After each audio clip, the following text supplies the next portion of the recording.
കേരള സർക്കാരിന്റെ ഓപ്പറേഷൻ തൂഫാന് മദ്യനിരോധന സമിതി വടക്കൻ മേഖലാ കമ്മിറ്റി പിന്തുണ പ്രഖ്യാപിച്ചു. മദ്യവിരുദ്ധ കേരളത്തിന് വാഗ്ദാനം ചെയ്ത നിയമ ഭേദഗതി വൈകാതെ നടപ്പിലാക്കണമെന്ന് കോഴിക്കോട്ട് നടന്ന കൺവെൻഷനിൽ അഭിപ്രായമുയർന്നു. കോഴിക്കോട് ഗാന്ധി ഗൃഹത്തിൽ നടന്ന മദ്യനിരോധന സമിതി കൺവെൻഷൻ കവി PK ഗോപി ഉദ്ഘാടനം ചെയ്തു.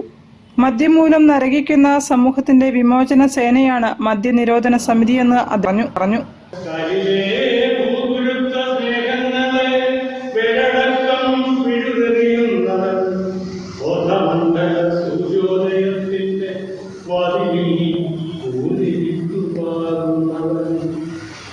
ഡോക്ടർ ഹുസൈൻ മടവൂർ അനുഗ്രഹ പ്രഭാഷണം നടത്തി. ആലപ്പുഴ സമരനായകരായ BR കൈമൾ, ലതാ കൈമൾ എന്നിവരെ സിദ്ദിഖ് മൗലവി അയലക്കാട്, കോർ എപ്പിസ്കോപ്പ മാത്യൂസ് വട്ടിയാനിക്കൽ എന്നിവർ അനുമോദിച്ചു. സംസ്ഥാന പ്രസിഡന്റ് ഇയ്യച്ചേരി കുഞ്ഞികൃഷ്ണൻ അധ്യക്ഷനായിരുന്നു. Shajubai, Joseph Poothakuzhi, E Padmini teacher, advocate VP Sreedharan master, BR Kaimal, Latha Kaimal എന്നിവരും സംസാരിച്ചു. വടക്കൻ മേഖലാ പ്രവർത്തന രേഖ chief coordinator professor TM Raveendran അവതരിപ്പിച്ചു.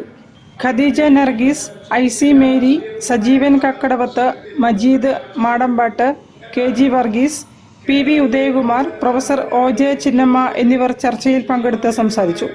മേഖലാ ഭാരവാഹികളായി സിദ്ദിഖ് മൗലവി അയലക്കാട്, ശ്രീജിത്ത് കണ്ണൂർ, പ്രശാന്ത് ബാവ, ദിവാകരൻ CK, സക്കറിയാസ് തേക്കുംകാട്ടിൽ എന്നിവരെ തിരഞ്ഞെടുത്തു.